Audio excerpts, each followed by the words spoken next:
Lakas ng ate. Yan, si ate Kayla Dini. Oh, kalakas mo. Ay talagang nagbagsak na, hindi ko mabuhat.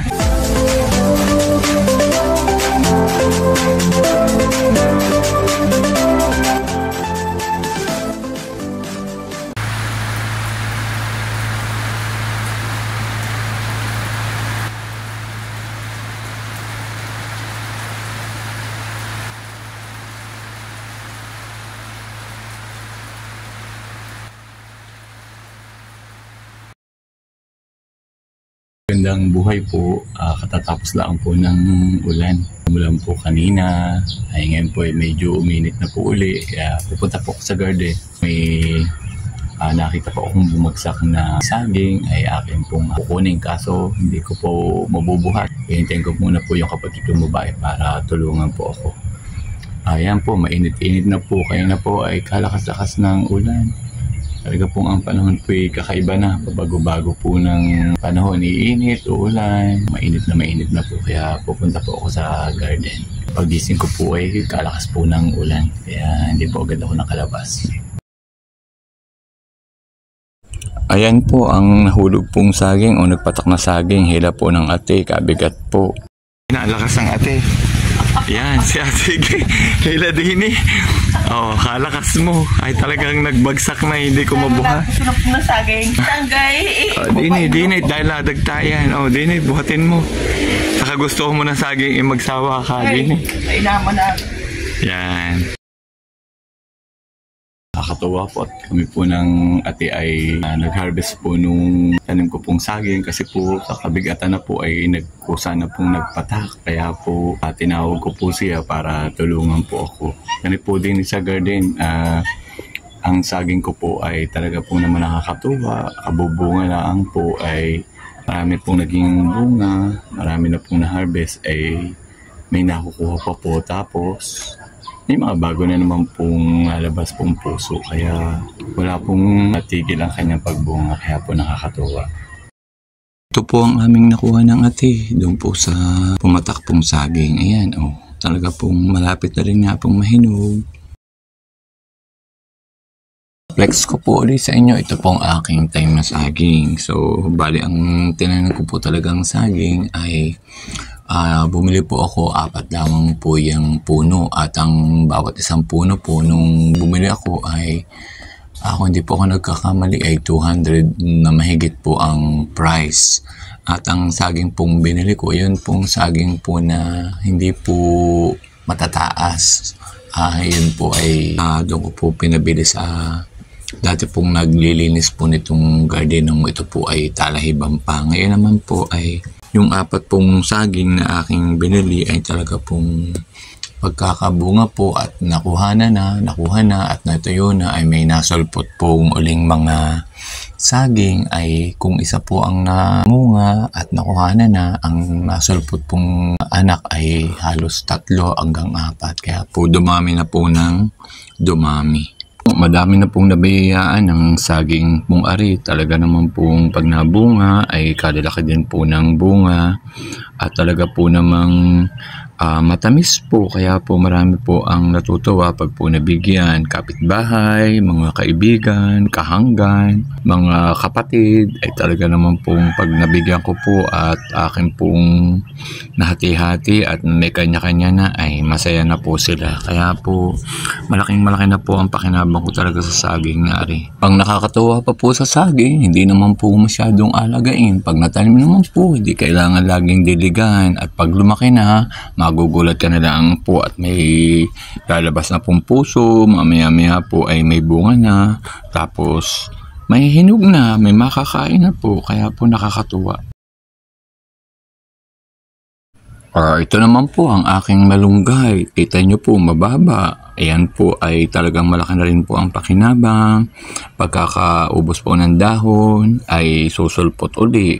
Kaya po pag nagugulay ako ay hindi maaari pong walang malunggay, lalo na kung bulang lang. Ito naman po ang aking talong. Medyo maliliit pa po ang bunga kasi po yung malalaki po ay na-harvest na. Ito pa po ang iba. Kita po ninyo talagang gada kuha po ay may susulpot na naman po uli. Gaya po nito, ito po ay mamaya po ay aking harvest, kukunin na po kasi isasama ko po sa lutuin ko pong bulanglang. Kaya malaki din po ang pakinabang ko sa talong na ari, talaga pong hindi po nauubusan ng bunga. Ay ito naman po, nag-iisa kong tayo na papaya. Tingnan naman po at pagsadami pong bunga. Kaya po nakakatuwa. Pag nakikita nga po ng kapatid ko ay talagang natutuwa din siya dahil sigurado po makakahingi siya, makakapagbulang lang. At ang nakakatuwa po din sa papayang ito, mababa lang din po siya, hindi po siya mataas kaya madali lang po siyang maabot. Bukod po sa bulang lang, pwede rin po itong igata at saka po ginisa. Kaya po, marami pong magaging luto sa papaya. Ito naman po ang isa sa pinakapaboritong tanim sa aking garden at ito po ay ang kalamansi. Talaga naman pong hitik po sa bunga at ito po ay talaga po kung mamunga po ay talaga pong tumpok at kadami-dami.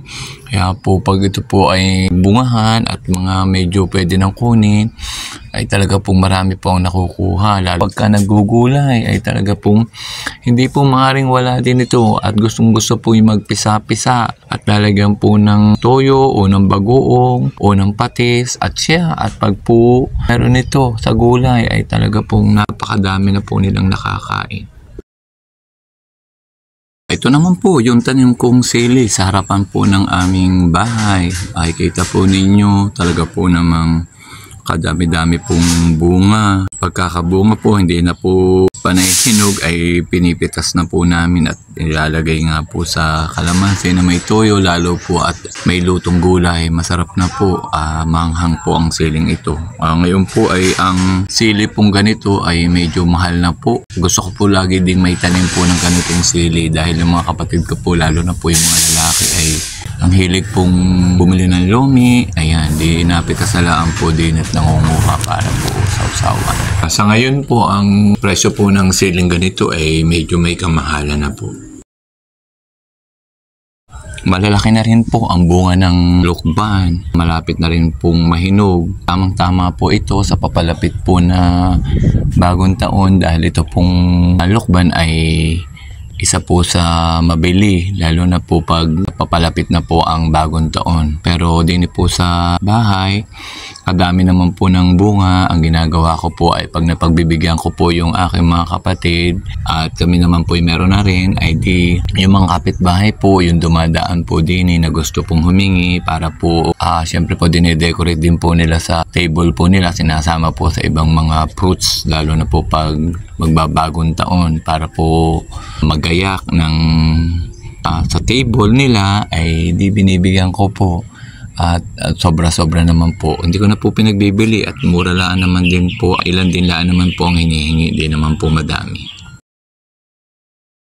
Magluluto na po ako ng gulay na bulanglang kaya mamimitas na po ako ng gulay din yung pong malunggay, talong at saka po papaya. At yung pong iba ay kukuha rin po ako ng sili para at kalamansi at gagawa po ako ng sausawan.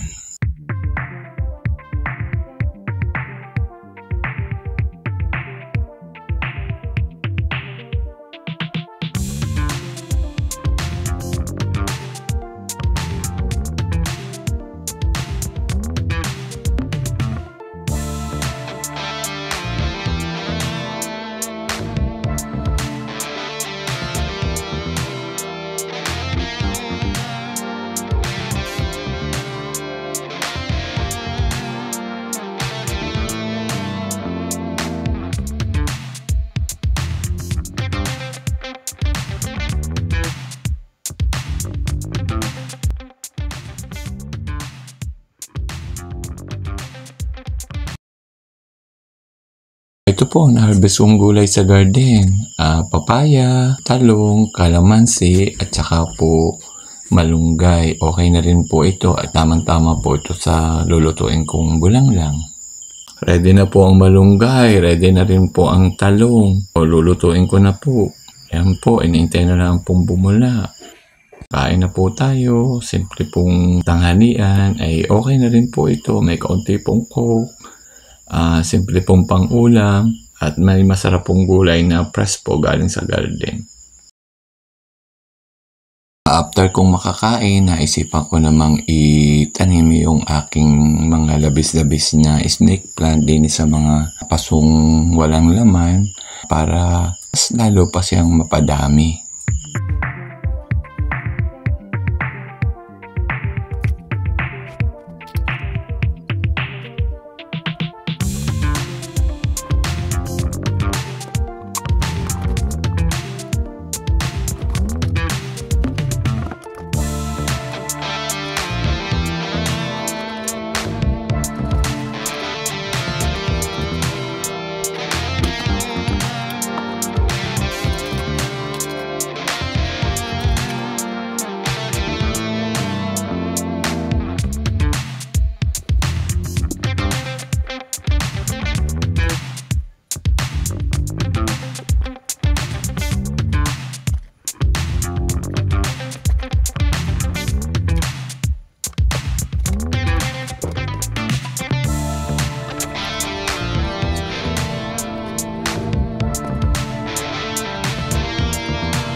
Finally po na nakatapos po ay talaga pong ay pawis na pawis po talaga pong natripan pa pong magtanim-tanim pa po noong snake plants kasi po sayang po at yun po ay labis-labis na po dun sa ibang area kaya po aking hinarvest at aking pong nilagay po naman doon sa mga paso pong wala pang laman kaya po sayang po ang oras. Mas maganda po yung marami ring nagawa sa garden.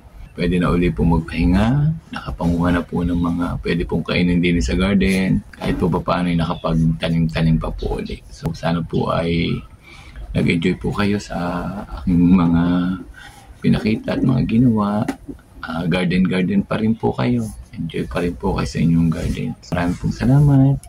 Salamat po sa inyong panonood. Bye-bye po. Sa susunod naman po ay ito naman po ang aking propagate at ay biak na po ang paso. Okay, ito po ay kapamilya din po ng snake plant. Yan, napakaganda rin po niyan sa pag itinanim. Ayan, medyo marami na rin po ay putok na po ang paso. Ayan. So panoodin po din ninyo po pag pinropagate ko din po ito. At sigurado pong magugustuhan din po ninyo. Muli po, maraming pong salamat. Bye-bye po.